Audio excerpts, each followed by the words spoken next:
ইরানে আমেরিকা ও ইসরায়েলের আগ্রাসন এবং হামলা পাল্টা হামলায় মধ্যপ্রাচ্য জ্বলছে দাউ দাউ করে। তবে মধ্যপ্রাচ্যের এই আগুন যেন অনেকাংশেই নিভিয়ে দিচ্ছে ভারতবাসীদের গ্যাসের চুলা। বিশ্বের জ্বালানি দ্বার হিসেবে পরিচিত হরমুজ প্রণালীকে ঘিরে উত্তেজনার প্রভাব স্পষ্ট হয়ে উঠেছে ভারতের দৈনন্দিন খাদ্য সংস্কৃতিতে। গ্যাসের ঘাটতিতে দেশটির অনেক রেস্তোরাঁ ও পথের খাবারের দোকানে সামোসা ও দোসাসহ জনপ্রিয় খাবার সাময়িকভাবে মেনু থেকে বাদ পড়ছে। এমনকি চায়ের স্বাদও বদলে যাচ্ছে বলে জানিয়েছেন ব্যবসায়ীরা। এ খবর জানিয়েছে সংবাদমাধ্যম সিএনএন।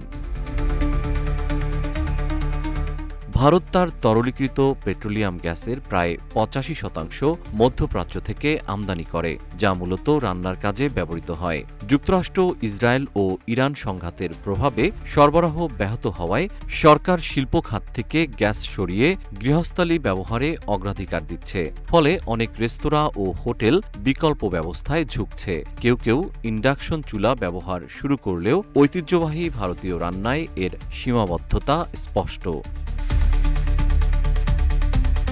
উচ্চ তাপমাত্রা ও খোলা আগুনের অভাবে কারির স্বাদ, তন্দুরি খাবারের পোড়াভাব কিংবা সামোসার কাঙ্ক্ষিত স্বাদ ক্রেতারা পাচ্ছেন না। গ্যাস সংকটে রাজস্থানের জয়পুরের জনপ্রিয় রেস্তোরাঁ গুলাবজি চা তাদের বিখ্যাত সামোসা ও বান বাটার মেনু থেকে সরিয়ে দিয়েছে।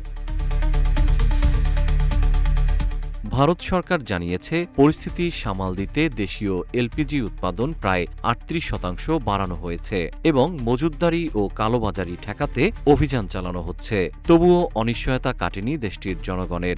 বিভিন্ন শহরে গ্যাস সিলিন্ডারের জন্য দীর্ঘ লাইনে দাঁড়াতে দেখা গেছে সাধারণ মানুষকে। একই সঙ্গে বিকল্প হিসেবে ইন্ডাকশন চুলার চাহিদাও হঠাৎ বেড়ে গেছে। জেম শিহাব, রূপালী বাংলাদেশ।